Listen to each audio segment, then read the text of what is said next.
రాముడికి ఒక అక్క ఉందని మీకు తెలుసా?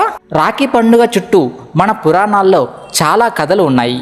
మనందరికీ శ్రీరాముడు జీవితం గురించి తెలుసు. అయితే శ్రీరాముడికి శాంత అనే ఒక అక్క ఉందన్న సంగతి చాలా మందికి తెలియదు. ఈ వీడియోలో దాని గురించి మనం తెలుసుకోబోతున్నాం. అన్నా చెల్లెళ్ళు, అక్కా తమ్ముళ్ళ ప్రేమకు గుర్తుగా రాఖీ పండుగ జరుపుకుంటారు. ఈసారి ఆగస్టు 9న రాఖీ పండుగ వస్తుంది. ఈ ప్రత్యేక దినం చుట్టూ పురాణాల్లో చాలా కథలు ఉన్నాయి. మనందరికీ శ్రీరాముడు జీవితం గురించి తెలుసు. అయితే రాముడికి శాంత అనే ఒక అక్క ఉందన్న సంగతి చాలా మందికి తెలియదు. ఆమెను శాంత అని కూడా అంటారు. ఈ స్టోరీ రామాయణంలోని అన్ని వెర్షన్స్లో కనిపించదు. కొన్ని పాత కథలు, పురాణాల ప్రకారం దశరథ మహారాజు కౌసల్యకు శ్రీరాముడు పుట్టకముందే శాంత పుట్టింది. అయితే కౌసల్య సోదరి వర్షిణికి పిల్లలు లేకపోవడంతో శాంతను ఆమెకు దత్తత ఇచ్చారు.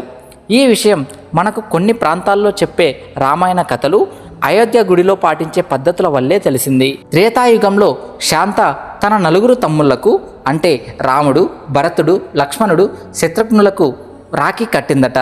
అదే సాంప్రదాయం ఇప్పటికీ నడుస్తోంది.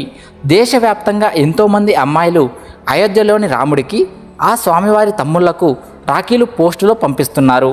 అయోధ్యలో శాంతకు కూడా ఒక గుడి ఉందని, అక్కడి నుంచే ఈ రాఖీ వేడుకను మొదలు పెడతారని చెప్పారు. కొత్త రామమందిరం కట్టాక ఈ ట్రెండ్కు మరింత పాపులారిటీ పెరిగింది.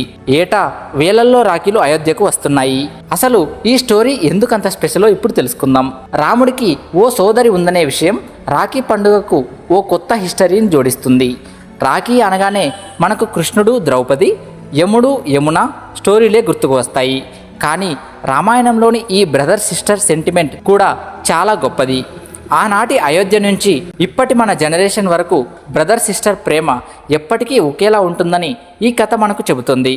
అంతేకాదు, మన పురాణాల్లో శాంత లాంటి మహిళల పాత్రలు ఎంత ముఖ్యమో కూడా ఇది హైలైట్ చేస్తుంది. ఇదే మన ఈరోజు ప్రత్యేక Rakshabandhan video.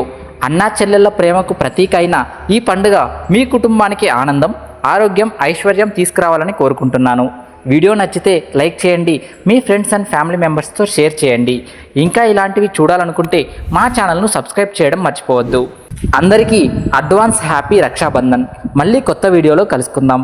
Thank you so much for watching. Have a nice day.